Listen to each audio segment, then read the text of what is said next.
Hey everyone, thank you for tuning in. So today I'm going to do something a little bit different than the normal. I usually make a bouquet and tell you how I do it, but instead I'm going to give some helpful hints and some advice on ordering and selecting your wedding flowers. So maybe this will help guide you in the right path of what to look for, what you need. Some of the key points I'll be covering is information you need before talking to a florist. I'll talk about budget, and I'll also talk about selecting a bouquet. And I'll just kind of timestamp these if you want to fast forward into the video to the area that you're interested in, or you can watch the whole thing through. And sometimes I make some witty jokes and it might be worth the entertainment. So here we go. Congratulations, you got engaged. Now, there is so much you need to do before the wedding. Fortunately, talking to a florist should be at the bottom of the page because there's a few things that we'll need to know before selecting flowers. So when you talk to your florist, you'll need to know the date of the wedding because, of course, we don't want to overbook ourselves. You also need to know the time of the wedding. Some flowers, some fresh flowers, fade faster than others. So flowers like hydrangeas, ranunculus, those just are not going to make an 8-hour day. So if your wedding is scheduled for 7 o'clock at night and the florist closes at like noon or something like that, you may need to reconsider different flowers or different alternatives, or they'll have to figure out something. But we'll still make that wedding special, but we need to know when the time of the wedding is. Vice versa, if it's early in the morning, we need to know if we have staff in early enough to create these bouquets. Just want to make enough time for everything to be perfect. Also, we'll need to know the location of the wedding and the reception if we're doing both the flowers.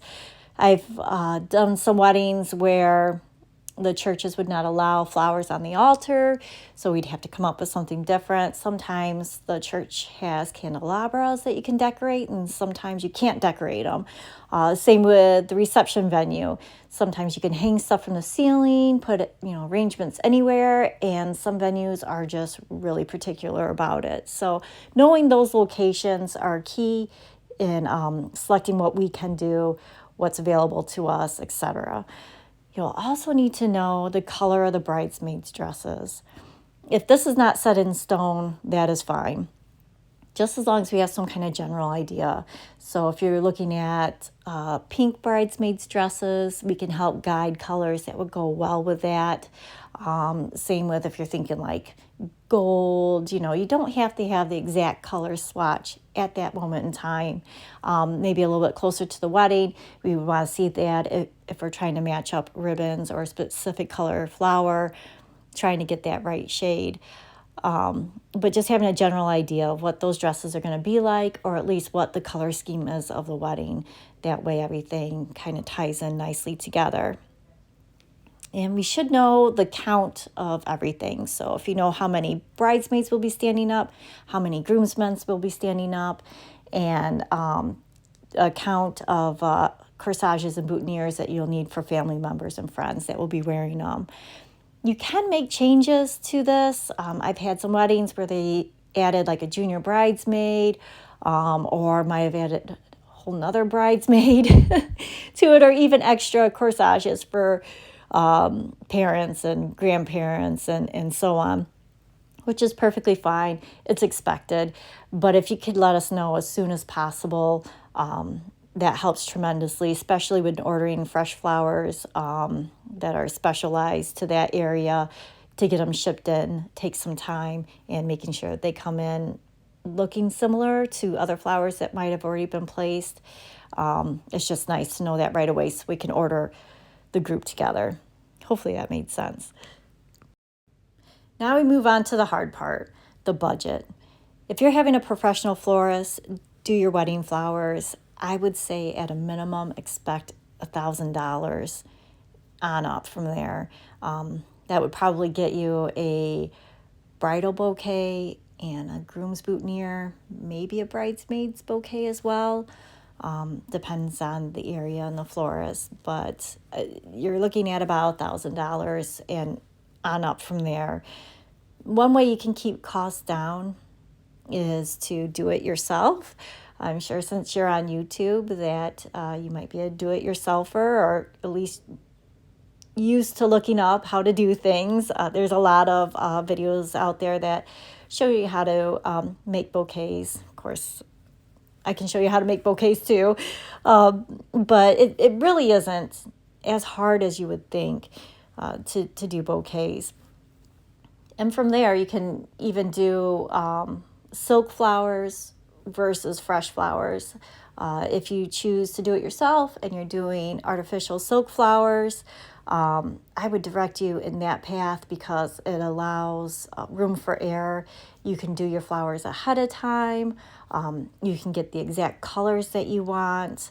It's just a little bit easier to work with, and it's not as stressful because, like I said, you could do them ahead of time, and you can always add and subtract, as the wedding gets closer. If you decide not to have purple flowers in there, you could just kind of remove them from your bouquet and add a different flower in there. So if you're doing it yourself, I just would probably do artificial flowers. And they really make them lifelike now, too. So I doubt anybody would know. If you do fresh flowers, that's great too. A lot of the same design principles apply to fresh flowers as well, as far as wiring and prepping flowers for a bouquet. The only hiccup with fresh flowers is that you'd have to do them like the night before, and that is a bit stressful. When I was younger and got married, my sister and I were working on flowers until the night before, and it was like 11 o'clock at night and we ran out of green hydrangeas. So we ran down to the end of my subdivision and cut green hydrangeas from their plants, which I'm sure probably broke some kind of law, and it was just like extremely stressful. So if you're doing fresh flowers, just be prepared that it's going to take some time and it's going to be a little stressful, but it's completely doable. And if you get flowers from a bigger box store like Costco or a grocery store or whatever, it would be more budget friendly than artificial flowers too. But then you kind of run at the mercy of what that store has at that moment in time. So if you're planning on peach roses for the bridesmaids, bouquets there, they might not have peach roses, and you would have to go with whatever they have in stock, or they might not look as fresh as you'd want them to. So it's just, a little give and take, but it depends on what works with your budget and how stuck on a certain design you are in certain colors and certain flowers as to whether or not you want to go fresh or artificial flowers. And you can also mix the two of them too. So say you did want those peach colored roses, but they don't have them in at the grocery store, but they have a nice mix of like peach carnations. You could take those and then purchase some artificial peach colored roses, mix them together. Nobody would even know. So there's just so many options you can do as far as when you do it yourself. So just research that more because there's a lot out there. Another thing to keep budgets down, if you have a professional florist doing your specific wedding party flowers, but you want to do your own centerpieces for the reception afterwards, or even your own decorations on the altar at the church or the location that you're getting married, you could consider doing plants instead of fresh flowers.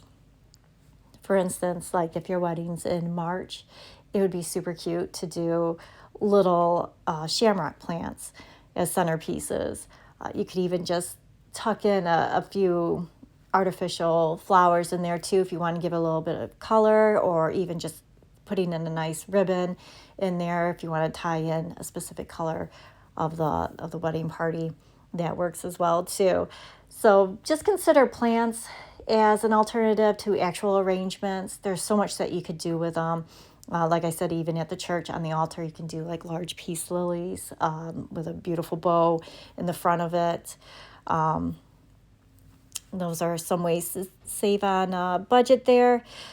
Also, when you're ordering, be open-minded to seasonal flowers. If your wedding's in, I don't know, December or January, and you've always pictured just white roses and baby's breath and a little bit of greenery, maybe consider having that greenery be like a winter greenery, because that is available and it's going to be inexpensive for the florist to order, and they can easily get that in stock. Same way with tulips. If your wedding's in, oh gosh, in like July, you're not going to get those spring tulips as cheaply as you would if you had a wedding in April. So just be open to changing the type of flower based on the season and location. Like in Michigan, there's a lot of flowers that we have to order in from other areas of the country here because they just don't grow in our area. So that's one way, another way that you can keep the budget down. Also, if you kind of wanted that glamorous bouquet with sparkles all over, supply your own doodads. So if you got like a rhinestone sprays that you wanted to put in all the corsages, go ahead and let the florist know. Say, hey, I've got these. Can you work them into the corsage? And it's going to give that touch of glam that you would normally have to pay extra for and through the florist. Even with ribbon, say you did order a peace lily through the florist and you found a beautiful colored ribbon that you want them to put it in there, just let them know this. Hey, I've got the ribbon for this. Can you add it to the plants or the bouquets, or even a little touch of this ribbon in the boutonnieres? So by supplying those little extras, it's going to save here and there through the florist. And personally, as a florist, it makes me feel better to know that I've got specifically what you want in there. And also kind of gives me a read on what you're expecting these to look like. So don't be afraid to do that as well. And speaking of corsages and boutonnieres, not everybody wants a flower in their boutonniere. So you can always just go the greenery route, where it's just some bundles of greenery tied off, just a little small boutonniere, something that you can just pin on the groomsman or the groom, and it's not too huge. A lot of people who wear boutonnieres do not want that big of a boutonniere in the first place, so it might be a good thing to consider just greenery instead of flowers for like boutonnieres or even corsages too. So those are a few ways that you can save on your budget. Now moving on to the fun part, the actual bride's bouquet.